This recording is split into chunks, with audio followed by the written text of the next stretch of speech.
આ દિવસોની અંદર જે બધા બનાવો બની રહ્યા છે અને આપણે ઘણા વખતથી શેતાન ને શેતાની પરિબળો વિશે શીખતા આવ્યા છે અને સાથે સાથે બાઇબલના ભવિષ્ય વચનો પણ આપણે જોતા આવ્યા છે. આજે જે વિષય ઉપર આપણે જોવા માંગીએ છીએ કે બાઇબલના ભવિષ્ય વચનો પરથી લાગી રહ્યું છે કે ખ્રિસ્ત વિરોધી એ ટર્કી ને એ તરફના વિસ્તારમાંથી ઊભો થનાર છે અને આવનાર છે અને એ ખરેખર આ પૃથ્વીના તખ્તા ઉપર આવવાને માટે ભયંકર રીતે થનગની રહ્યો છે અને તોફાનો કરાવે છે, યુદ્ધો કરાવે છે અને આખી પૃથ્વીને એ પોતાના કબજામાં શેતાન લેવા માંગે છે, વશ કરવા માંગે છે. એ બાબતો આપણે બાઇબલના વચનોમાંથી, ભવિષ્ય વચનોમાંથી જોઈએ છે. હવે આ જે તુર્કિસ્તાન છે, ટર્કી છે, એ યુરોપના સધર્ન ભાગમાંથી દક્ષિણ ભાગમાં છે, સાથે સાથે એ મિડલ ઇસ્ટમાં પણ છે અને એ પ્રકારનો એ વિસ્તાર છે. અને તમે જો કે એના વિશે બાઇબલ ઘણા બધા વચનો આપણી સમક્ષ લાવે છે કે જે આપણે જોવા માંગીએ છીએ. તમે જો કે એવો વિસ્તાર છે કે જ્યાં બાઇબલ કે છે, પ્રકટીકરણનું પુસ્તક તેનો 1લો અધ્યાય અને તેની 20મી કલમ, ત્યાં 19મી કલમથી હું વાંચીશ. તે જે જોયું, પ્રભુ ઈસુ સંત યોહાનને કહે છે કે ત્યાં જે જોયું છે અને જે છે અને હવે પછી જે થશે તે સર્વ લખ કે છે. મારા જમણા હાથમાં જે 7 તારા તે જોયા અને સોનાની જે 7 દીવી છે એમનો મર્મ તું લખ કે છે. 7 દીવીઓ પ્રભુ ઈસુના હાથમાં યોહાનને દેખાડવામાં આવે છે.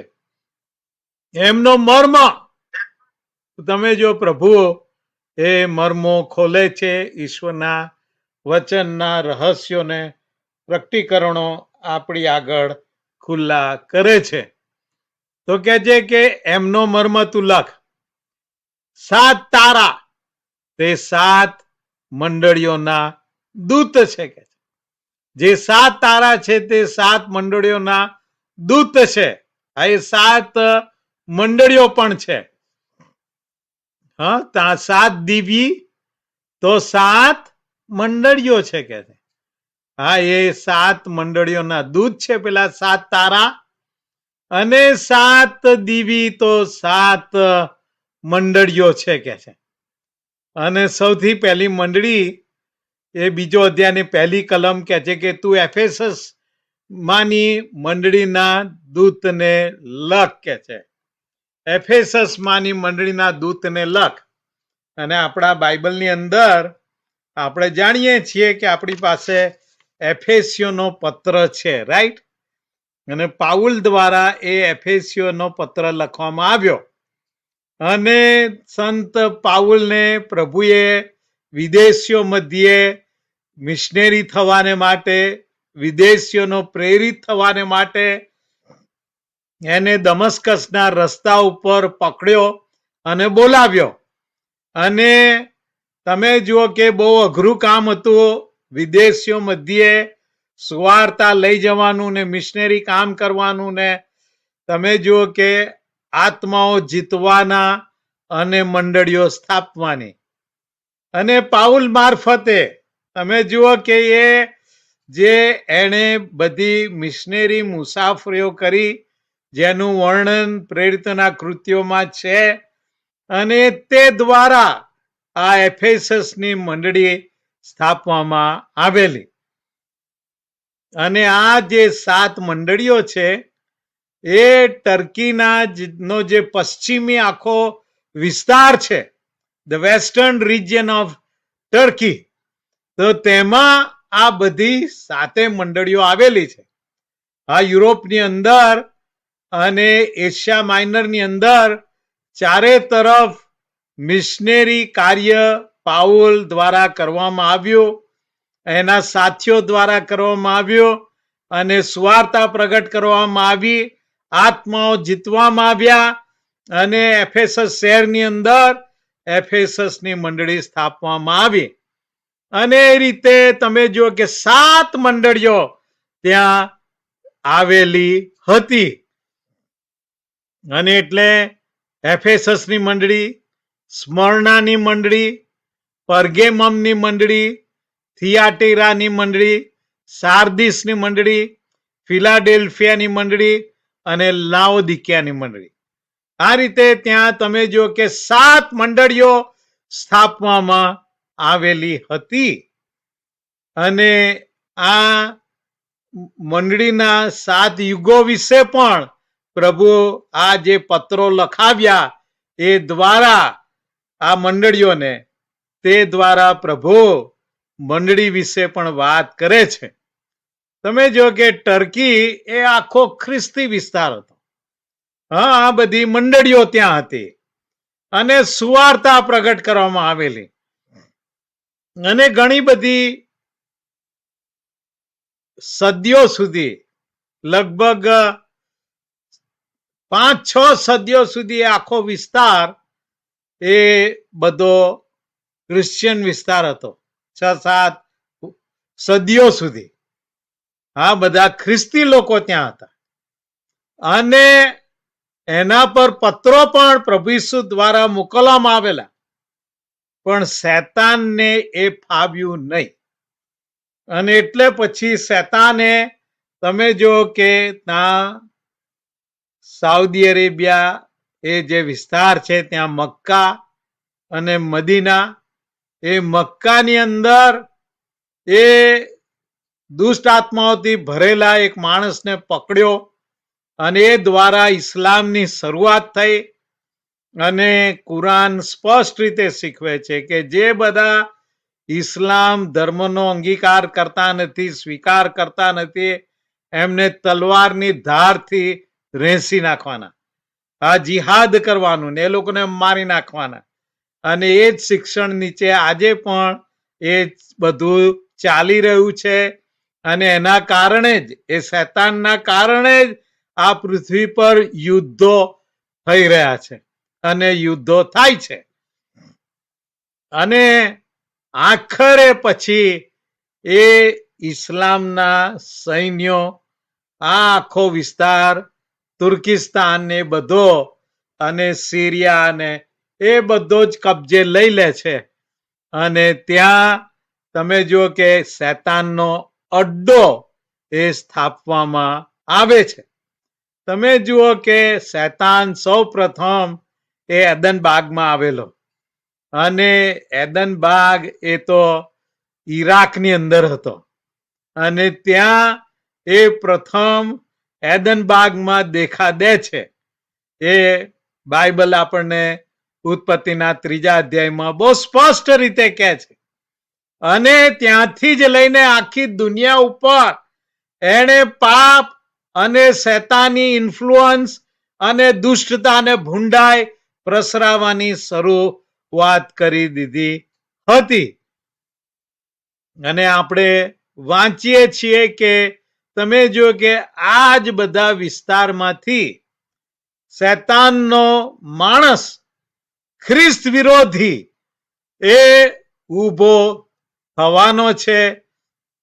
એમ બાઇબલ આપણી આગળ એ રજૂ કરે છે અને ભવિષ્ય વચનો આપણી આગળ ખુલ્લા કરે છે. અને આપણે વાંચીએ છીએ પ્રેક્ટિકલનું પુસ્તક, તેનો 13મો અધ્યાય, તેની 13 અને 14 કલમો. પ્રેક્ટિકલનું પુસ્તક, તેનો 13મો અધ્યાય અને તેની 13 અને 14 કલમ. અને તે મોટા ચમત્કારો કરે છે. કોણ? ખ્રિસ્ત વિરોધી. ખ્રિસ્ત વિરોધી શૈતાનની શક્તિથી, શૈતાનની તાકાતથી, એ શૈતાની અલૌકિક શક્તિથી મોટા ચમત્કારો કરે છે. એટલે સુધી કે તે માણસોની નજર આગળ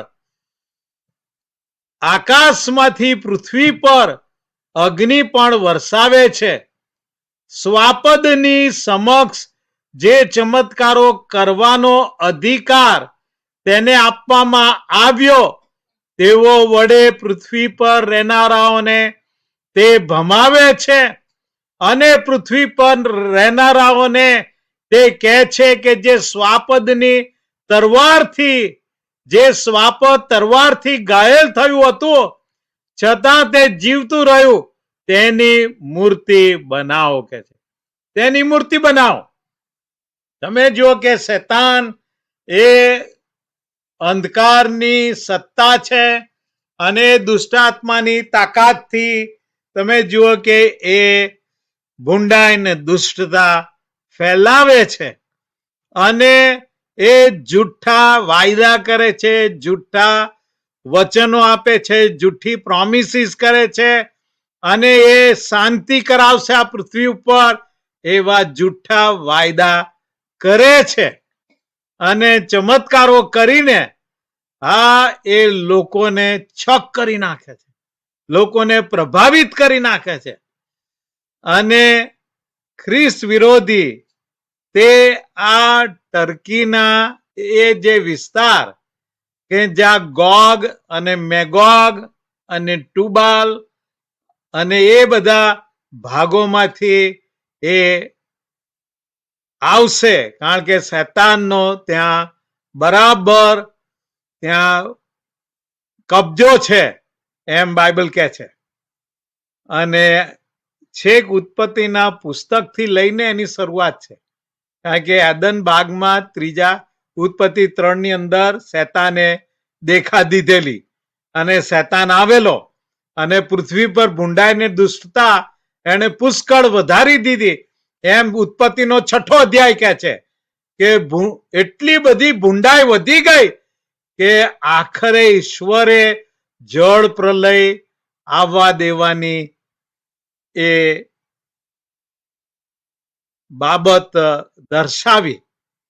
અને ત્યાં આપણે જાણીએ છીએ એ 6 અધ્યાયમાં ઈશ્વરની નજરમાં નૂહ ન્યાયી માલુમ પડ્યો અને ઈશ્વરે નૂહને બોલાવ્યો કે એ મોટું દઈને વાણ બાંધે, કે જે લોકો નૂહ દ્વારા જે ઈશ્વરના વચનો પ્રગટ કરવામાં આવે અને ઈશ્વર પર વિશ્વાસ કરે તો તેઓ બચી જાય અને તેઓનો નાશ ન થાય પણ તેઓ બચી જાય. અને આપણે જાણીએ છીએ કે બહુ મોટું એ જળ પ્રલય આવ્યું, બહુ મોટું ફ્લડ આવ્યું અને જે નૂહે બહુ મોટું વાણ બાંધ્યું ઈશ્વરની દોરવણી પ્રમાણે, ઈશ્વરે જે ડિઝાઇન આપી હતી એ પ્રમાણે એણે મોટું વાણ બાંધ્યું. અને તમે જો કે જે બચી ગયા એ ઈશ્વરના વચનો પર બિલીવ કરીને, એ વચનોનો અંગીકાર કરીને, સ્વીકાર કરીને, એ ઈશ્વરના વચનો પર વિશ્વાસ કરીને, એ જે ભવિષ્ય વચનો નૂહના મુખ દ્વારા પ્રગટ કરવામાં આવતા હતા તેના પર વિશ્વાસ કરીને જે બચી ગયા, કેટલા થોડા, રાઈટ, બહુ થોડા. નૂહ અને એની સ્ત્રી, એના 3 દીકરાઓ અને એમની સ્ત્રીઓ. એમની સ્ત્રીઓના મા બાપ નહીં હોય, એમના ભાઈ બહેનો નહીં હોય, એમના કુટુંબીજનો નહીં હોય.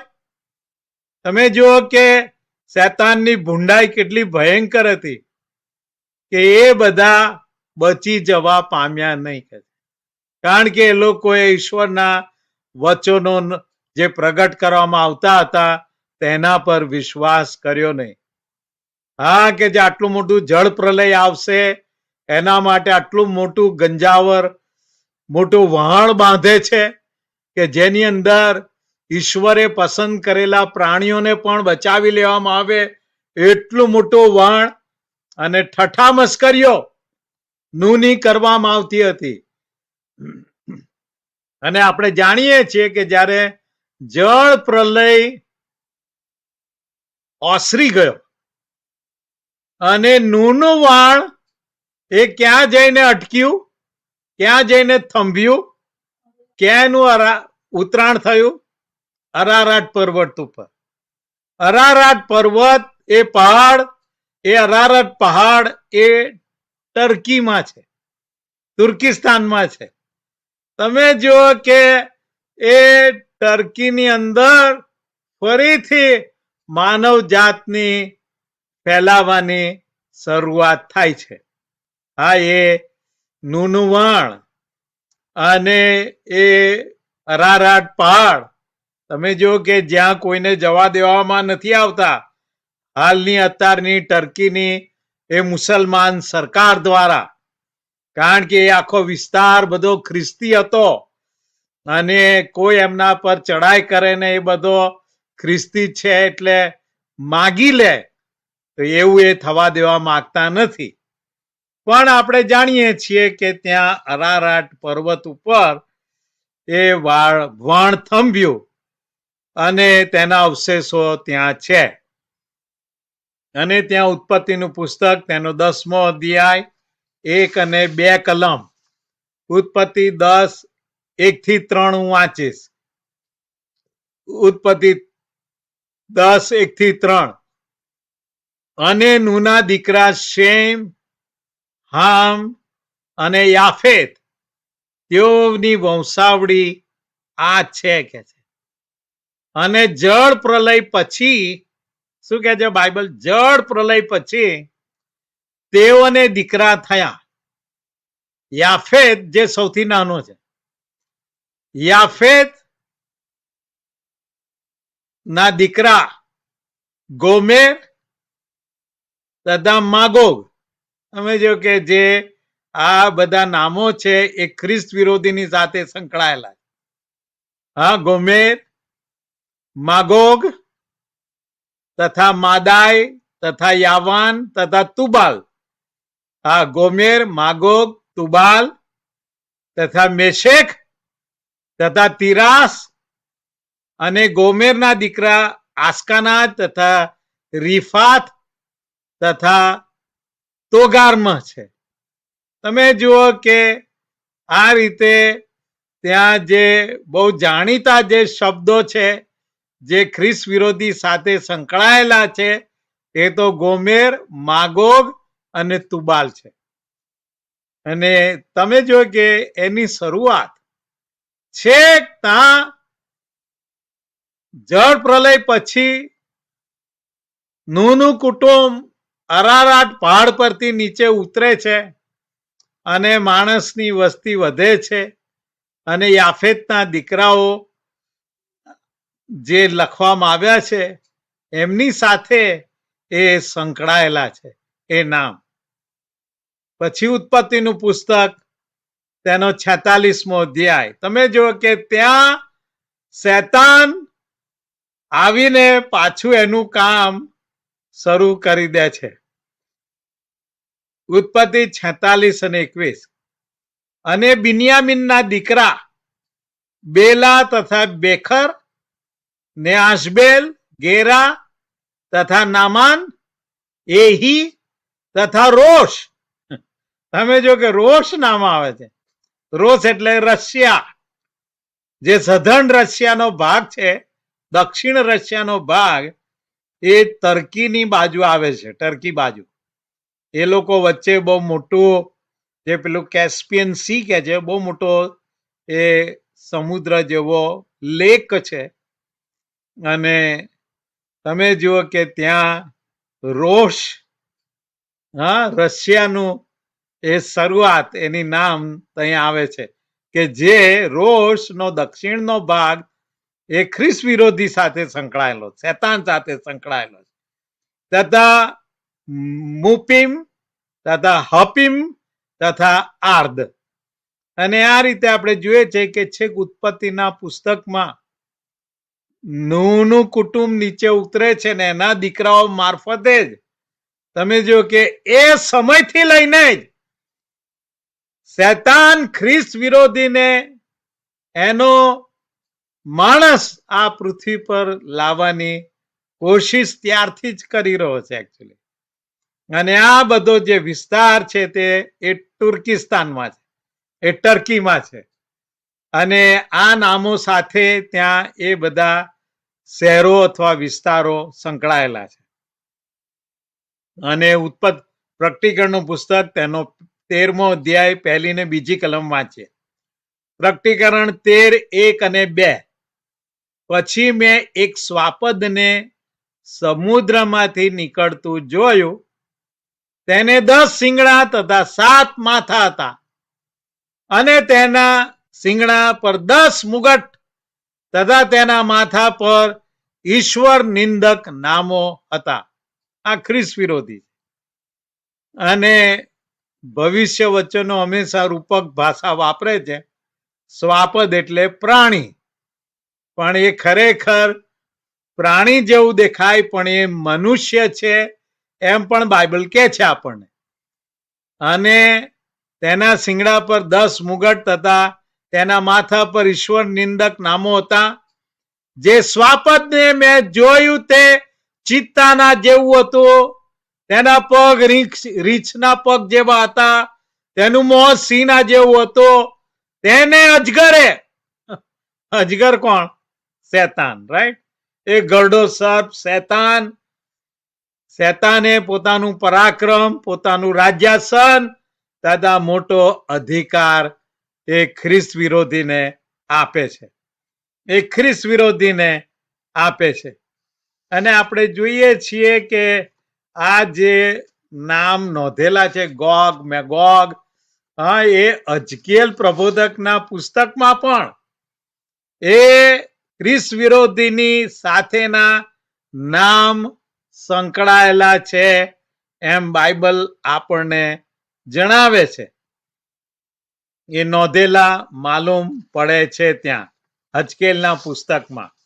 હજકેલનું પુસ્તક તેનો 38મો અધ્યાય અને તેની 1 થી 3 કલમો. હજકેલ 38, 1 થી 3. યહોવાનું વચન મારી પાસે આવ્યું. હજકેલ પ્રબોધક શું કહે છે? હજકેલને પણ ઈશ્વરના બહુ ગજબના દર્શનો થતા હતા. સ્વર્ગીય દર્શનો અને પ્રકટીકરણો થતા હતા. અને પ્રબોધક એમ કહે છે કે યહોવાનું વચન મારી પાસે આવ્યું. હે મનુષ્ય પુત્ર, એટલે કે હજકેલ, માગોગ દેશનો ગોગ, જે રોશ, મેશેક તથા તુબાલનો સરદાર છે. તમે જો કે ત્યાં ઉત્પત્તિના પુસ્તકમાં આપણે ઘણા નામ વાંચ્યા. હવે એને કન્ડેન્સ કરવામાં આવે છે. અને આપણે હવે જે નામો ખ્રિસ્ત વિરોધી સાથે સંકળાયેલા છે તે ઈશ્વર હજકેલને જણાવે છે. માગોગ દેશનો આ ગોગ, જે રોશ, મેશેક તથા તુબાલનો સરદાર છે, તેની તરફ તારું મુખ રાખીને તેની વિરુદ્ધ ભવિષ્ય ભાગ. હા, શેતાનને, શેતાનના એ ખ્રિસ્ત વિરોધીની સામે, એના દુષ્ટ આત્માઓની સામે ઈશ્વર કહે છે તો ભવિષ્ય ભાગ. ઈશ્વર આ પ્રમાણે કરશે. પ્રભુ યહોવા કહે છે કે રોશ, મેશેક તથા તુબાલના સરદાર. આ સરદાર એટલે દુષ્ટ આત્માઓ. હા, શેતાનના દુષ્ટ આત્માઓ. ગોગ, સરદાર ગોગ, જો હું તારી વિરુદ્ધ છું. એટલે ખ્રિસ્ત વિરોધીને સંબોધીને કહે છે કે તુબાલના સરદાર ગોગ, જો હું તારી વિરુદ્ધ છું. છેક હજકેલના પુસ્તકમાં કહી દીધેલું ઈશ્વરે કે હું ખ્રિસ્ત વિરોધીની વિરુદ્ધ છું, એની સામે છું, અને એની વિરુદ્ધ હું કાર્ય કરીશ. તમે જોયું કે આ બધો એ દક્ષિણ યુરોપનો સધર્ન રશિયા કહીએ આપણે, એ વિભાગ છે. અને ટર્કિસ્તાન એ બી સધર્ન યુરોપ છે. અને મિડલ ઈસ્ટ પણ ખરું. એ મિડલ ઈસ્ટનો ભાગ પણ કહેવાય, ત્યાં મેડિટેરેનિયન સી પાસે. અને ત્યાં આ બધા વિસ્તાર આવેલા છે કે જ્યાં આ ખ્રિસ્ત વિરોધીનો સરદાર ગોગ એને સંબોધીને ઈશ્વર ભવિષ્ય ભાખે છે અને ભવિષ્ય વચનો બોલે છે. 5 અને 6 કલમ, હજકીએલ 38, 5 અને 6. તથા તેમની સાથે, તમે જો કેટલા સદીઓ પહેલા આ વચનો કહેવામાં આવેલા, અક્ષરશઃ હાલના અત્યારના આપણા દિવસોમાં પૂર્ણ થઈ રહ્યા છે. બહુ અક્ષરશઃ. તથા તેમની સાથે ગોગ, મેગોગ, તુબાલ, એ ટર્કી, તુબાલ એટલે ટર્કી, તુબાલનો અર્થ ટર્કી થાય. હા, એ તુબાલનો સરદાર એટલે એનો દુષ્ટ આત્મા છે, ભયંકર શેતાનનો. તુબાલ એટલે ટર્કી. તેમની સાથે કોણ છે? તો કે ઈરાન. ઈરાન છે એમની સાથે. હા, છે.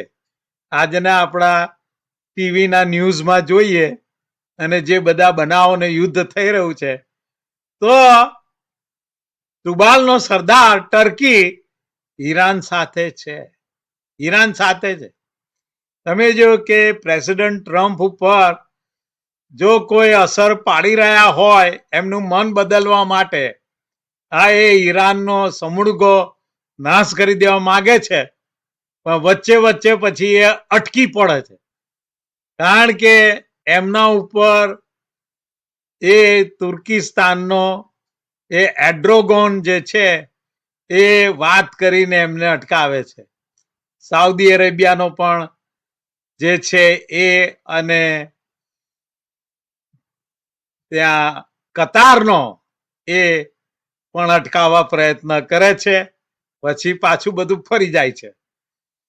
તથા તેમની સાથે ગોગ, મેગોગ, તુબાલ, એમની સાથે કોણ છે? તો કે ઈરાન, કુશ તથા પુટના સૈનિકો, ત્રાસવાદીઓ છે. એ સર્વ ઢાલડીઓ તથા ટોપ સહિત છે, એટલે કે બધા લશ્કરી શસ્ત્ર સરંજામ સાથે છે. આ લશ્કરી શસ્ત્ર સરંજામ એમને ઈરાન દ્વારા પૂરો પાડવામાં આવે છે. હા, એ હમાસ, હેઝબોલ્લા અને ઇસ્લામિક રિપબ્લિક અને સિરિયાની અંદર અલ કાયદા અને ઈરાકની અંદર અને જે હુતીઓ છે યમેનની અંદર, હા, એ બધા શસ્ત્ર સરંજામ સાથે છે. 6ઠ્ઠી કલમ, ગોમેર તથા તેના સર્વ સૈનિકો. હા, એ સર્વને તથા તારી સાથે એવી ઘણી પ્રજાઓને બહાર કાઢીશ. પ્રભુ બહાર કાઢી જ રહ્યો છે. એમને ફટકાર પડી રહ્યો છે ઇઝરાયલ દ્વારા, પણ ઈશ્વર એમને ખેંચી કાઢીને બહાર કાઢી રહ્યા છે. આપણી આંખો આગળ આપણે જોઈ રહ્યા છે. આજે એમને તમે જો કે છંછેડવામાં આવે છે અને એમને બહાર કાઢવામાં આવે છે. એ લોકો ઇસ્રાયલ પ્રજા પર હુમલા કરવા માંગે છે અને એમને બહાર કાઢવામાં આવે છે. એ રીતે હજકેલનું પુસ્તક, તેનો 39મો અધ્યાય અને 1 કલમ, હજકેલ 39:1. હે મનુષ્ય પુત્ર, તું ગોગની વિરુદ્ધ ભવિષ્ય ભાખીને કે. આ ગોગ એ ખ્રિસ્ત વિરોધી છે, અને ખ્રિસ્ત વિરોધીના નામ તરીકે આપણે એને જૂના કરારમાં એ રીતે એને સંબોધવામાં આવી રહ્યો છે. એ આપણે જોઈએ છે. એ મનુષ્ય પુત્ર એટલે કે હજકીએલ પ્રબોધક, તું ગોગની વિરુદ્ધ ભવિષ્ય ભાગીને કે પ્રભુ યહોવા કહે છે કે હે રોશ, મેશેક તથા તુબાલના સરદાર ગોગ, જો હું તારી વિરુદ્ધ છું. કે હું તારી વિરુદ્ધ છું. ને ઈશ્વર આજે પણ આ બધા યુદ્ધોમાં આપણે જોઈએ છે કે એમની વિરુદ્ધ લડી જ રહ્યા છે. આ ઈશ્વર એમની વિરુદ્ધ લડી રહ્યા છે. અને તમે જુઓ કે આ જે આખો મિડલ ઈસ્ટનો વિસ્તાર છે, કે જ્યાં આપણે જોઈએ છે કે ઈરાનની પાસે ઈરાક છે. ઈરાક અને ઈરાનની એક જ સરહદ છે. અને તમે જુઓ કે જે એદન બાગ હતો, કે જ્યાં શૈતાન શરૂઆતમાં આવ્યો ઉત્પત્તિના 3 અધ્યાયમાં, એ એદન બાગ ઈરાકમાં હતો. હા, ઈરાકમાં. અને ઈરાકની સરહદ જ ઈરાન છે. અને ઈરાનનો પણ સરદાર છે એમ બાઇબલ આપણને કહે છે. અને એટલે શેતાન ઈરાકમાં આવ્યો, એદનબાગમાં. આજે એદનબાગ ત્યાં નથી, કારણ કે એને ઉપાડી લેવામાં આવ્યો ત્યાંથી ઈશ્વર દ્વારા, એમ બાઇબલ આપણને જણાવે છે. અને આ ઈરાક અને ઈરાન બંને પાસે પાસે છે. અને દાનિયેલના પુસ્તકની અંદર ઈરાનનો પર્શિયાનો સરદાર છે, જે શેતાનનો જમણો હાથ હોય એવું આપણને લાગે છે, અથવા શેતાન ખુદ પોતે જ છે કદાચ.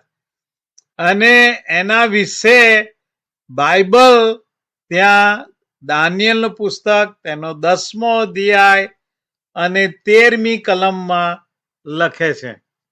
દાનિયેલનું પુસ્તક તેનો 10મો અધ્યાય અને તેની 13મી કલમ. હવે હું 12મી કલમથી વાંચું, કારણ કે એનો કોન્ટેક્સ્ટ વાંચવો જરૂરી છે. ત્યારે તેણે મને કહ્યું, હા, જે દૂત દાનિયેલની પ્રાર્થનાઓનો જવાબ લઈને આવતો હતો, એ દૂતને વચ્ચે યુદ્ધ નડ્યું, એને રોકી લેવામાં આવેલો કે દાનિયેલની પ્રાર્થનાનો જવાબ ઇઝરાયલ પ્રજા માટે ના આવે. અને શેતાન ત્યારથી જ અટકાવ જોયું, વર્ષો અગાઉથી. ત્યારે તેણે મને કહ્યું કે એ દાનિયેલ બીમાં, કેમ કે તે તારું મન સમજવામાં, ઈશ્વરના વચનો સમજવામાં, ભવિષ્ય વચનો સમજવામાં તથા તારા દેવને આગળ દીન થવામાં લગાડ્યું. તેના પહેલા દિવસથી જ તારી પ્રાર્થનાઓ સાંભળવામાં આવી હતી. આ દાનિયેલ 21 દિવસથી ઉપવાસને પ્રાર્થનામાં હતા ઇઝરાયલ માટે, પ્રભુના લોકોને માટે. અને કહે છે કે પહેલા દિવસથી જ કે તારી પ્રાર્થના સાંભળવામાં આવી હતી અને તારી વિનંતીઓની ખાતર ઈશ્વર પાસેથી જવાબ લઈને આવે છે. તારી વિનંતીઓની ખાતર હું આવ્યો છું, જવાબ લઈને આવ્યો છું. પણ 13મી કલમ, પણ ઈરાનના રાજ્યના સરદારે, તમે જો કે ઈરાનના રાજ્યનો ભયંકર મોટો દુષ્ટાત્મા, કદાચ શેતાન ખુદ જ પોતે છે, જે એદનબાગમાં આવેલો ને હવે ઈરાનમાં છે, અને આજે ધમ પછાડા કરે છે.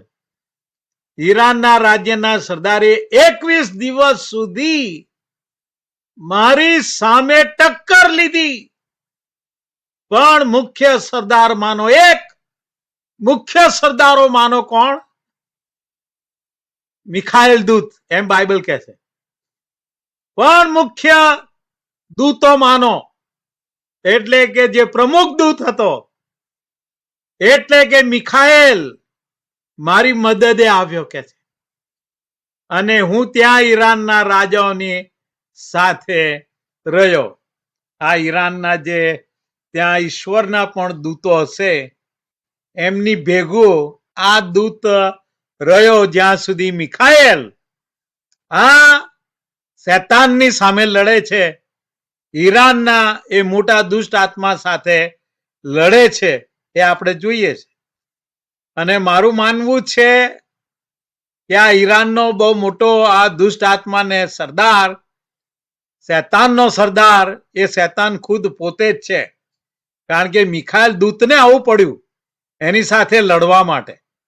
એ તો બીજો કોઈ દૂત મોકલી શક્યા હોત.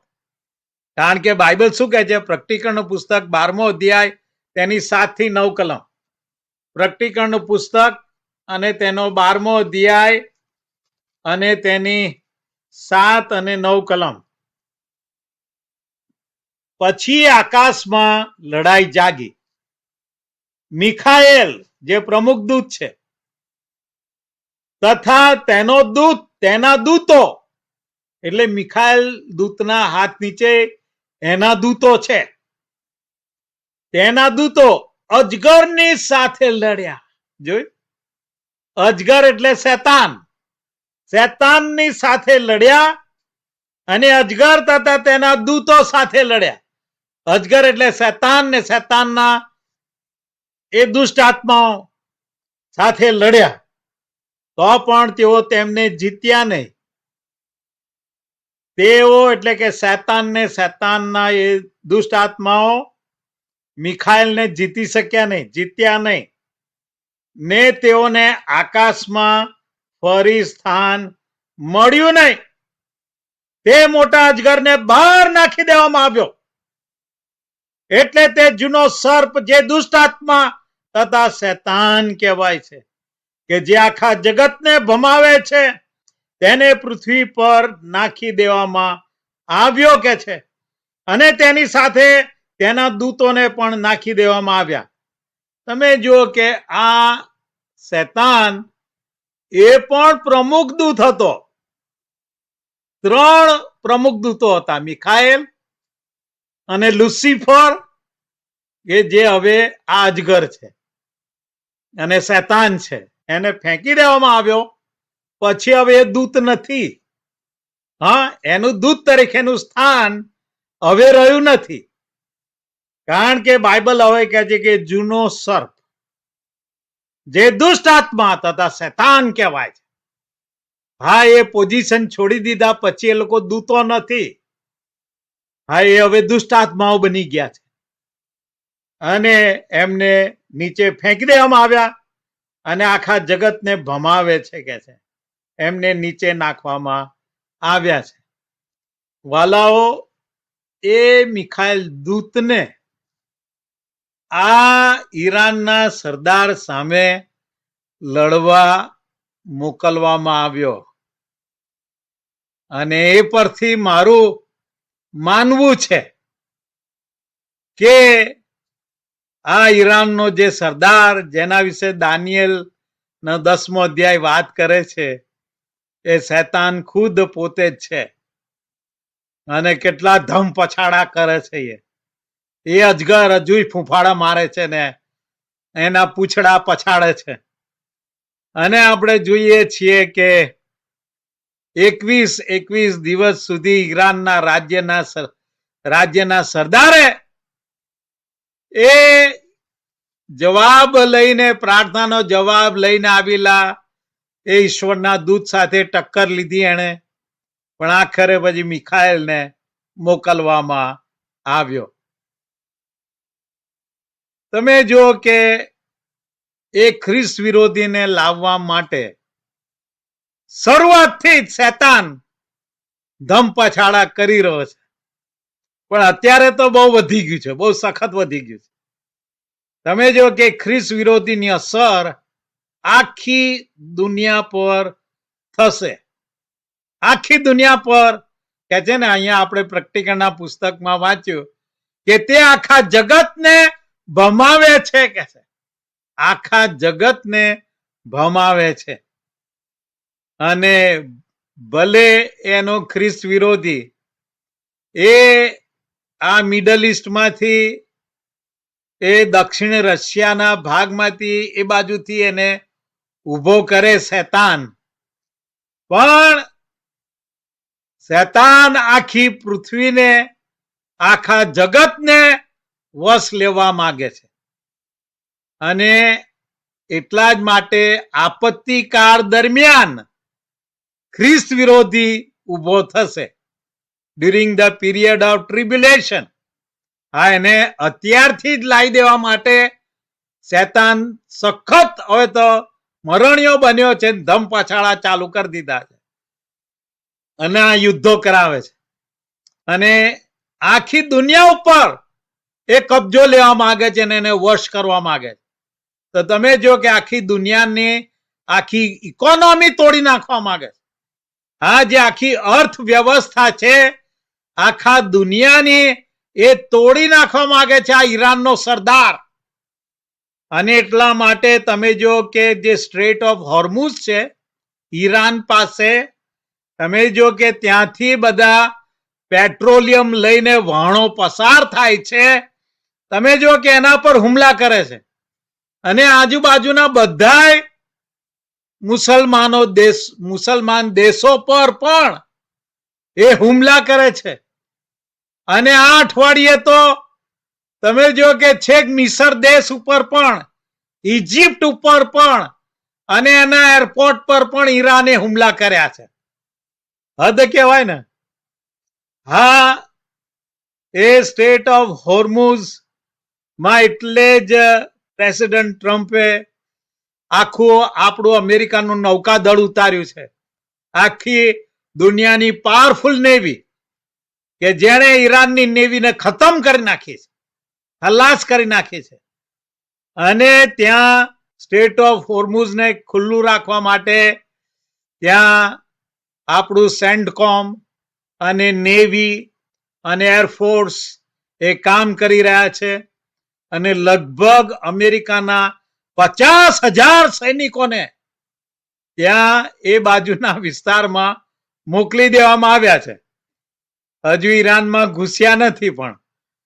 અને તમે જો કે આખી દુનિયાની એ અર્થવ્યવસ્થાને તોડી પાડવા માટે શેતાન થનગની રહ્યો છે, મરણીયો બની ગયો છે. કારણ કે એ દ્વારા એ આખી દુનિયાને હચમચાવી નાખીને એ ખ્રિસ્ત વિરોધીને ઉભો કરીને આખી દુનિયાનો કબજો હવે લેવા માટે મરણીયો બન્યો છે. અને તમે જો કે શેતાન આ રીતે આખી દુનિયાની અર્થવ્યવસ્થાને તોડી પાડવા માંગે છે અને પોતાની અર્થવ્યવસ્થા, પોતાની ઇકોનોમી સિસ્ટમ ઠોકી બેસાડવા માંગે છે, એમ બાઇબલ કહે છે. બાઇબલના ભવિષ્ય વચનો કહે છે. પ્રકટીકરણનું પુસ્તક તેનો 13મો અધ્યાય તેની 16 ને 18 કલમ. પ્રકટીકરણનું પુસ્તક તેનો 13મો અધ્યાય 16મી કલમ ને 18મી કલમ. વળી નાના તથા મોટા, ધનવાન તથા દરિદ્રી, સ્વતંત્ર તથા દાસ, આ છેક મોટાથી લઈને ગુલામો સુધી અને નોકર ચાકરો સુધી, તે સર્વની પાસે તેઓના જમણા હાથ પર અથવા તેઓના કપાળ પર તે એટલે ખ્રિસ્ત વિરોધી છાપ લેવડાવે છે. વળી જેને તે છાપ એટલે સ્વાપદનું નામ અથવા તેના નામની સંખ્યા હોય તે વગર બીજા કોઈથી કંઈ વેચાઈ લેવાય નહીં. જોયું? આખી ઇકોનોમી કંટ્રોલમાં લઈ લેવા માંગે છે. આખી દુનિયાની અર્થવ્યવસ્થા ને એ પોતાના કબજામાં લઈ લેવા માટે આજના દિવસોના યુદ્ધોને ધમાલ ચાલી રહી છે. હા, તે વગર બીજા કોઈથી કઈ વેચાઈ લેવાય નહીં કે છે. બીજા કોઈ બિઝનેસ ના કરી શકે. બધો બિઝનેસ એ કેવળ શેતાન અને એનો ખ્રિસ્ત વિરોધી અને એના માણસો ને એના જ લોકો કરી શકે. એવી પણ તે ફરજ પાડે છે. જોયું? ફરજ પાડે છે. આમાં ચાતુર્ય રહેલું છે. જેને બુદ્ધિ છે તે સ્વાપદની સંખ્યા ગણે કે છે. કેમ કે તે એક માણસના નામની સંખ્યા છે અને તેની સંખ્યા 666 છે. એની સંખ્યા એ 666 છે. તમે જુઓ કે જે હિબ્રુ ભાષા છે, હિબ્રુ ભાષાની અંદર જે અક્ષરો છે, આલ્ફાબેટ લેટર્સ, એ અક્ષરોની સંખ્યા પણ છે. એવું આપણા અંગ્રેજીમાં નથી, પણ એને સંખ્યા છે. અને એટલે જયારે એ નામ હિબ્રુમાં મૂકવામાં આવે ત્યારે એની સંખ્યા કાઢી શકાય છે. અને એ સંખ્યા 666 એ ગણી શકાશે એમ બાઇબલ કહે છે. પણ એ આખી દુનિયાની અર્થવ્યવસ્થાને કંટ્રોલમાં લઈ લેશે અને એના નામની સંખ્યા ની છાપ, સ્વાપદના નામની એ ખ્રિસ્ત વિરોધીના નામની છાપ એમના હાથ ઉપર અથવા કપાળ ઉપર એ બળજબરીથી લેવડાવશે. અને બળજબરી અને સ્ટ્રેટ ઓફ હોર્મુઝની અંદર આખી દુનિયાની અર્થવ્યવસ્થા કળળભૂસ કરવાને માટે ના પ્રયત્નો ચાલુ થઈ ગયા છે. વાલાઓ, એ આપણે જોઈએ છે. અને તમે જુઓ કે ખ્રિસ્ત વિરોધી આ પૃથ્વી પર દેખા દેવા આવી જવા માટે, દેખા દેવા માટે ચાહે છે અને આવી જવા માટે મરણિયા ફાંફા મારી રહ્યો છે. અને બાઇબલ પ્રમાણે આપત્તિ કાળના એ જે 7 વર્ષો છે, એ 7 વર્ષોની અંદર આ ખ્રિસ્ત વિરોધી આવીને ભયંકર મુશ્કેલીઓને, તકલીફોને, દુઃખ અને આ જગત ઉપર અંધકાર એ લાવી દેશે. હા, એ બાઇબલ આપણને એ વિશે ત્યાં 7મી કલમમાં જણાવે છે. તેને એવું સામર્થ્ય પણ આપવામાં આવ્યું. તેને એટલે કે ખ્રિસ્ત વિરોધીને. 7 અને 8 કલમ વાંચીએ. પ્રકટીકરણ 13, 7 અને 8.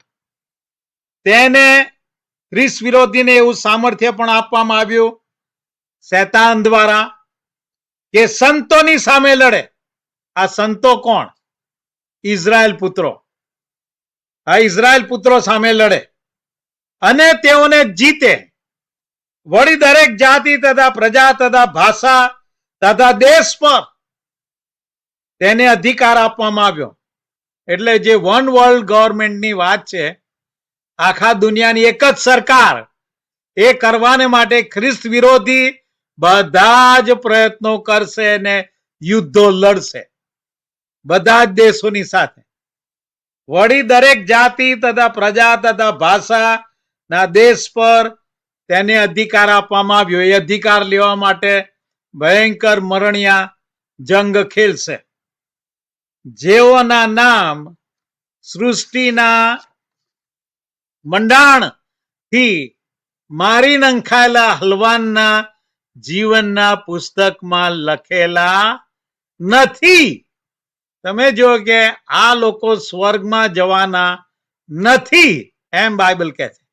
કારણ કે હલવાનના જીવનના પુસ્તકમાં આ જે બધા લોકો જે ખ્રિસ્ત વિરોધીને તાબે થશે, ખ્રિસ્ત વિરોધીની એના અધિકાર નીચે તેઓ એના અધિકારનો અંગીકાર કરશે, સ્વીકાર કરશે, એના નામની ને એના સંખ્યાની છાપો લેશે, તો તેઓના નામ હલવાનના જીવનના પુસ્તકમાં લખેલા નથી. એવા પૃથ્વી પર રહેનારા સર્વ તેની આરાધના કરશે. હા, એ શૈતાનની આરાધના કરશે, એ ખ્રિસ્ત વિરોધીની આરાધના કરશે, એમ બાઇબલ આપણને જણાવે છે. હવે આપણે જોઈએ છીએ કે બાઇબલની અંદર આપણે સારા અને ભૂંડા વચ્ચે યુદ્ધ ચાલી રહ્યું છે. હા, સારા અને ભૂંડા વચ્ચે યુદ્ધ ચાલી જ રહ્યું છે, છેક ઉત્પત્તિના પુસ્તકથી લઈને. અને આપણા દિવસોમાં તો હવે એ વધારે જોર પકડતું જાય છે, વધારે જોરદાર અને ભીષણ યુદ્ધ બનતું જાય છે. અને તમે જો કે આત્માઓની દુનિયામાં અને આ પૃથ્વી પર યુદ્ધ થઈ રહેલું છે. આત્માઓની દુનિયામાં પણ યુદ્ધ થાય છે.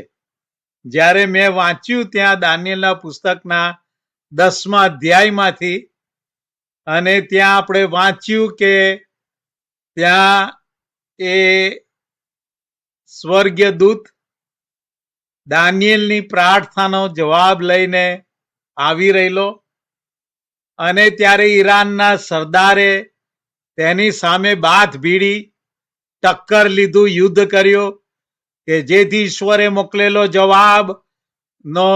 જવાબનું પરિણામ આ પૃથ્વી પર ના પહોંચે, એના માટે યુદ્ધ કર્યું. અને ત્યારબાદ આખરે ઈશ્વરે મિખાઈલ દૂતને મોકલવો પડ્યો ઈરાનના સરદારને પછાડવા માટે. તમે જો કે આ બધું યુદ્ધ ક્યાં થઈ રહેલું? આત્મિક દુનિયા. તમે જો કે આત્માઓની જે દુનિયા છે એમાં પણ ભલા અને ભૂંડા વચ્ચે યુદ્ધ થઈ રહ્યું છે. અને પછી આ પૃથ્વી પર ભૌતિક યુદ્ધો થાય છે. આ પૃથ્વી ઉપર જે યુદ્ધો આપણે જોઈએ છે, જે ભૌતિક યુદ્ધો, એ બધા યુદ્ધો અને ભૂંડાઈનું પરિણામ એ આત્માઓની દુનિયામાં જે યુદ્ધો થાય છે એની અસરો હોય છે. એની અસરો પછી પૃથ્વી ઉપર એ યુદ્ધ ને ભૂંડાઈ સામેના જંગમાં એ પરિણમે છે. અને આપણે વાંચીએ છીએ કે શૈતાન તરફથી આ જોર અને બળ અને શક્તિ ખ્રિસ્ત વિરોધીને આપવામાં આવે છે. તમે જુઓ કે આ યુદ્ધમાં મસીહા અને ખ્રિસ્ત વિરોધી વચ્ચેનું છે. આ સારા ને ભૂંડા વચ્ચેનું જે યુદ્ધ છે એ ખરેખર તો પ્રભુ ઈસુ ખ્રિસ્ત મસીહા અને ખ્રિસ્ત વિરોધી શૈતાન વચ્ચેનું આ યુદ્ધ છે. એક બાજુ પ્રભુ ઈસુ ખ્રિસ્ત આવી રહ્યા છે, રાઈટ, પ્રભુ ઈસુ આવી રહ્યા છે, ત્યારે બીજી બાજુ ખ્રિસ્ત વિરોધી આવી રહ્યો છે. બાઇબલ સ્પષ્ટ કહે છે શૈતાનનો માણસ, જેને બાઇબલ ખ્રિસ્ત વિરોધી કહે છે, એ પણ આવી રહ્યો છે. અને એ પ્રભુ ઈસુ પહેલા, પ્રભુ ઈસુના બીજા આગમન પહેલા એ આવી જવા માંગે છે, કારણ કે પછી તેનું જોર ના ચાલે. અને એટલા માટે શૈતાન ઈરાનના સરદાર મારફતે ને મિડલ ઈસ્ટમાં ધમ પછાડ અને યુદ્ધો આપણે જોઈ શકીએ છીએ.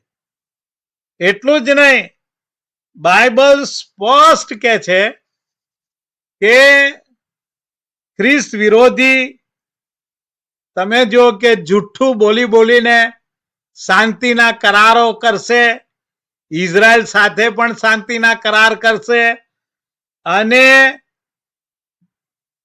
એ યરુશાલેમનું મંદિર બંધાય એના માટેની બધી પરવાનગીઓને પરમિશનોને એ આખી પરિસ્થિતિ ખ્રિસ્ત વિરોધી ઉભી કરશે.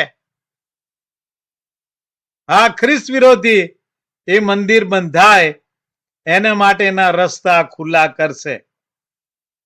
અને ત્યારબાદ ખ્રિસ્ત વિરોધી કેમ એવું કરાવશે? એ જે યરુશાલેમનું મંદિર, ઈશ્વરનું મંદિર, તેનો એ દુરુપયોગ કરવા માંગે છે. કારણ કે ત્યાં એ મંદિરમાં પછી યહૂદીઓ દ્વારા બલિદાનો ચડાવવામાં આવશે. એ બલિદાનો બંધ કરાવીને ત્યાં એ પોતાની મૂર્તિ બેસાડીને મંદિરને ભ્રષ્ટ કરશે. અને ત્યારબાદ એ મૂર્તિ બેસાડશે, એવું જે યહૂદીઓને ખ્યાલ આવી જશે કે આ આપણો મસીહા નથી, આ તો કોઈક વિરોધી છે, આ તો મસીહા વિરોધી છે. કારણ કે એ લોકો મસીહાની રાહ જોઈ રહ્યા છે, અને આ તો જુઠ્ઠો મસીહા છે. એમને તરત ખ્યાલ આવી જશે ઇઝરાયલ પુત્રોને, જેવા એમના બલિદાનો બંધ કરાવશે એવા. અને મંદિર ની અંદર પોતાની મૂર્તિ બેસાડીને ભ્રષ્ટ કરશે, એટલે એમને તરત જ ખ્યાલ આવી જશે, અને યહૂદીઓ ને ત્યાંથી નાસવું પડશે, યરુશાલેમથી નાસવું પડશે. એમ બાઇબલ કહે છે. આ બધા કલમો વાંચવાનો હોતા ટાઈમ નથી. અને વાલાઓ, એ પોતાનું રાજ્યાસન મંદિરમાં સ્થાપીને પોતાને દેવ હોવાનો એ જાહેર કરશે દુનિયા આગળ કે હું દેવ છું. દાનિયેલનું પુસ્તક 9મો અધ્યાય ને 27મી કલમ આપણે વાંચીએ, દાનિયેલ 9:27. તે ગણાવની સાથે એટલે જે બોર્ડ ઓફ પીસ જે ટ્રમ્પ સાહેબે ઉભું કર્યું છે, અને એમાં બધા મિડલ ઈસ્ટના ઘણા બધા દેશો છે, એમાં થોડાક ફ્રાન્સ ને એવાય છે, યુરોપના. ગણાવની સાથે 1 અઠવાડિયાનો એટલે કે 7 વર્ષ સુધીનો પાકો કરાર કરશે આ ખ્રિસ્ત વિરોધી. અને એ અઠવાડિયાની અધવચમાં તે બલિદાન તથા અર્પણ બંધ કરાવશે. પછી ધિક્કાર પાત્ર વસ્તુઓની પાંખ પર એટલે કે પોતાની મૂર્તિ બેસાડશે. વેરાન કરનાર આવશે, અને જે નિર્માણ થયેલું છે તે પૂરું થતા સુધી વેરાન કરનાર યહૂદીઓ વેરાઈ જશે. આ યરુશાલેમથી એમને નાસવું પડશે. અને આ જે વેરાન કરનાર છે ખ્રિસ્ત વિરોધી, એના પર ઈશ્વરનો કોપ રેડવામાં આવશે. આ વેરાન કરનાર પર ક્રોધ રેડવામાં આવશે. અને વાલાઓ, તમે જુઓ કે પ્રભુ ઈસુએ પણ આ શબ્દો કયા હતા. માથીની સુવાર્તા 24મો અધ્યાય ને 15મી કલમ, માથી 24:15. એ માટે ઉજ્જળની અમંગળપણાની નિશાની, તમે જો કે ઉજ્જળ કરી નાખશે, એટલે કે યહૂદીઓને ત્યાંથી નાસવું પડશે. અમંગળપણાની નિશાની એટલે કે એ ત્યાં શૈતાન પોતાને, ખ્રિસ્ત વિરોધી પોતાને ઈશ્વર તરીકે યરુશાલેમના ઈશ્વરના મંદિરમાં પોતાને ઈશ્વર તરીકે જાહેર કરશે. જે સંબંધી દાનિયેલ પ્રબોધકે કહેલું છે. તમે જો કે દાનિયેલ પ્રબોધક ને ટાંકે છે પ્રભુ ઈસુ. તેને જ્યારે તમે પવિત્ર જગ્યાએ એટલે કે પવિત્ર સ્થાનમાં યરુશાલેમના મંદિરમાં ઉભેલી જુઓ, જે વાંચે તે સમજે.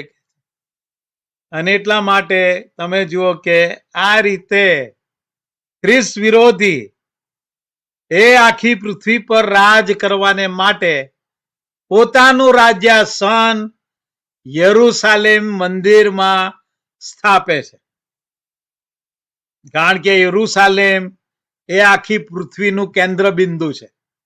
It is the centre of the whole earth. આખી પૃથ્વી પર રાજ કરવું હોય તો ત્યાંથી જ કરાય. એટલે ત્યાં એ પોતાનું રાજ્યાસન નાખશે. પણ પછી શું થશે કે ઈશ્વરનો કોપ રેડવામાં આવશે ખ્રિસ્ત વિરોધી ઉપર અને એના લશ્કરો ઉપર અને શૈતાન પર, એના જૂઠા પ્રબોધક ઉપર. અને પ્રભુ ઈસુનું એ બીજું આગમન થશે. તમે જુઓ કે બે બાબતો આપણે સમજવાની જરૂર છે કે 7 વર્ષનો ગાળો શરૂ થાય એની આગળ જ પ્રભુ ઈસુ એમના પર વિશ્વાસ કરનારા, એમને વળગી રહેનારા, એમને પ્રેમ કરનારા, એમને ગગન ગમનમાં આકાશના વાદળો પર ખેંચી લે છે. પ્રભુ ઈસુ પૃથ્વી પર નથી આવતા ત્યારે, એ તો ખાલી આકાશમાં જ આવે છે. વાદળો પર જ થી જે પોતાના પર પ્રેમ કરનાર વિશ્વાસીઓને ઉઠાવી લે છે. પણ પૃથ્વી પર એમના પગ તો 7 વર્ષના અંતે ટેકવાય છે. કારણ કે તો આકાશમાં પોતાના વાલાઓને ખેંચી લઈને એ પાછા સ્વર્ગમાં જતા રહે છે. પણ જે બીજું આગમન જેને આપણે કહીએ છીએ એ ઇઝરાયલ પુત્રોને માટે છે. સાથે સાથે ખ્રિસ્ત વિરોધીને પછાડી નાખવા માટે અને એને નરકમાં ધકેલી દેવા માટેનું છે. અને એટલા માટે ત્યાં પ્રકટીકરણ 19 ને 20માં બાઇબલ આ પ્રમાણે કહે છે. પ્રકટીકરણનું પુસ્તક 19મો અધ્યાય ને 20મી કલમ. આ હરમિગદોનનું યુદ્ધ છે, આર્માગેડોન. અને ત્યાં ખ્રિસ્ત વિરોધીના સૈન્યો છે, આખી દુનિયાના દેશોના સૈન્યો છે. ભીષણ યુદ્ધ ચાલી રહ્યું છે. અને ત્યારે તમે જો કે યરુશાલેમને ખતમ કરવા માટે, ઇઝરાયલને ખલાસ કરવાને માટે આ બધા ખ્રિસ્ત વિરોધીની સાથે ભેગા થયા છે. ત્યારે પ્રભુ ઇઝરાયલને બચાવવા માટે આવે છે. અને એ સફેદ ઘોડા ઉપર એ આકાશી સૈન્યો લઈને, આકાશી સૈન્યોનો કપ્તાન કે જેના મુખમાંથી 2 ધારી તલવાર નીકળે છે, કે જે દ્વારા એક ખ્રિસ્ત વિરોધીને ને તેના સૈન્યોને મારે છે. આખું વર્ણન બધું 19મા અધ્યાયમાં આપેલું છે, પ્રકટીકરણના 19મા અધ્યાયમાં. પણ હું 20મી કલમ જ વાંચીશ, જે એનું રિઝલ્ટ છે, પરિણામ. સ્વાપદ પકડાયું અને તેની સમક્ષ જે જુઠ્ઠો પ્રબોધક ચમત્કારો દેખાડીને સ્વાપદની છાપ લેનારાઓને તથા તેની મૂર્તિ પૂજનારાઓને, એની મૂર્તિ ત્યાં યરુશાલેમ મંદિરમાં બેસાડી છે, પૂજનારાઓને ભમાવ્યા હતા. તેને પણ તેની સાથે પકડવામાં આવ્યો. એ બંનેને ગંધકથી બળનારી અગ્નિની ખાઈમાં જીવતા જ, પ્રભુ ઈસુ દ્વારા જીવતા જ નાખી દેવામાં આવ્યા. તમે જુઓ કે આ યુદ્ધ અને આ ખ્રિસ્ત વિરોધીને લાવવા માટે શેતાન તો કારનોય થનગની રહેલો. અને છેક ઉત્પત્તિના પુસ્તકથી આપણે જોયું કે બધી તૈયારીઓ ચાલુ કરેલી એને, અને હવે તો એનાથી રહેવાયું નથી અને ભયંકર મરણીયો બની ગયો છે. અને સખત યુદ્ધો કરાઈને દુનિયાની આર્થિક વ્યવસ્થાની કરોડ તોડી પાડીને આખી અર્થવ્યવસ્થા પોતાના કબજામાં લઈ લેવા માંગે છે. અને ઈરાનનો સરદાર ભયંકર તોફાન કરી રહ્યો છે. આપણે આપણી આંખો આગળ જોઈ રહ્યા છે વાલાઓ. ત્યારે ખ્રિસ્ત વિરોધી આવી રહ્યો છે અને એ ઉભો થવાની આટલી બધી થનગનાટ છે અને આટલા બધા મરણિયા પ્રયાસો છે, તો ઈસુ આકાશમાં દેખા દઈને એ પોતાના પર પ્રેમ કરનાર વિશ્વાસીઓને ખેંચી લેશે, ઉઠાવી લેશે. એ ગમે ત્યારે બનશે. શું આપણે એના માટે તૈયાર છીએ? તમે જુઓ કે એ 10 કુમારિકાઓમાંથી કેવળ 5 બુદ્ધિશાળી બુદ્ધિવંતીઓ, જે ડાહી કુમારિકાઓ હતી, કે જે વરરાજા સાથે જવા તૈયાર હતી ને પ્રભુ પરના પ્રેમની એમની મસાલો સળગતી રાખી હતી, એ જવા પામી. જેમણે પોતાની મસાલો ઓલવાઈ જવા દીધી હતી અને પવિત્ર આત્માનું તેલ લીધું નહોતું, એ ના જઈ શકી અને રહી ગઈ. અને એટલા માટે વાલાઓ, પ્રભુ એના પર પ્રેમ કરનારાઓને ઉંચકી લે, એને માટે શું આપણે જવા પ્રભુ પાસે, પ્રભુ સાથે તૈયાર છીએ? આવો પ્રાર્થના કરીએ. આપણી આંખો બંધ કરીએ, આપણા મસ્તકો ઝુકાવીએ. વાલાઓ, આપણી આંખો આગળ જ બધું બની રહ્યું છે.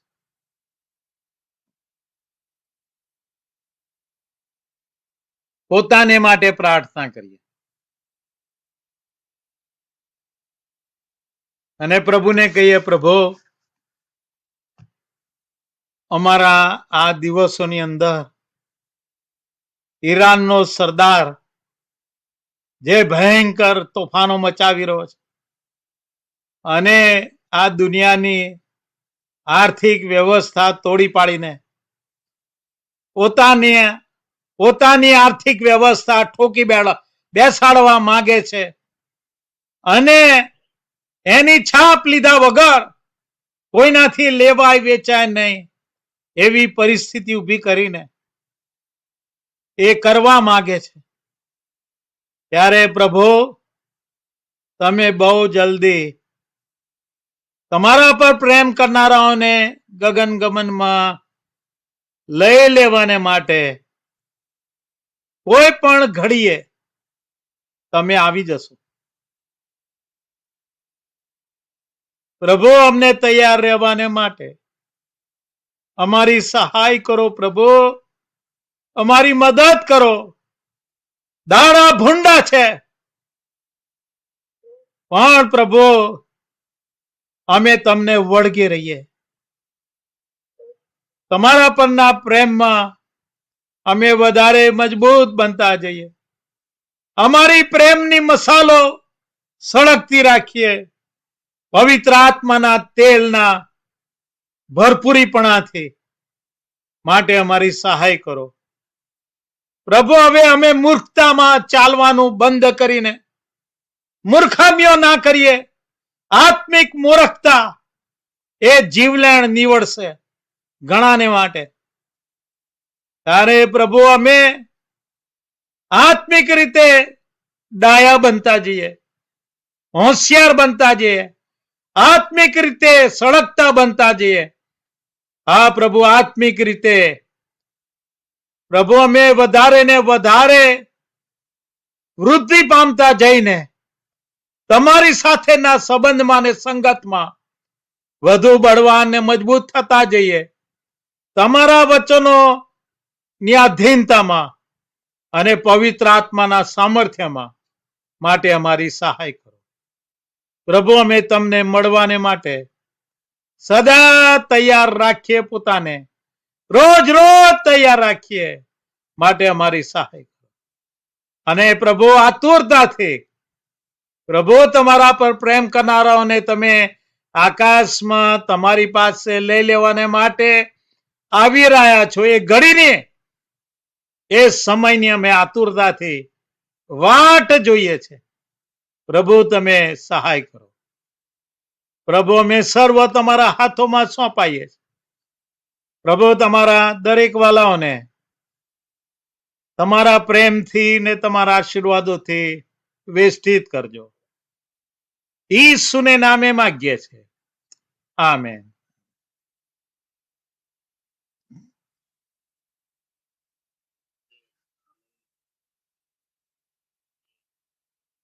શરૂ કર્યું અને તમે પૂરું કર્યું, પણ જેમ જેમ સમય વીતતો ગયો અને અમારી નજરમાં કેટલું ગજબનું બાબતો ઊભી થતી ગઈ. તમારો આભાર માનીએ છીએ. બહુ બાબતો સ્પષ્ટ થતી ગઈ અને પ્રશ્ન પણ ઉભા થતા ગયા.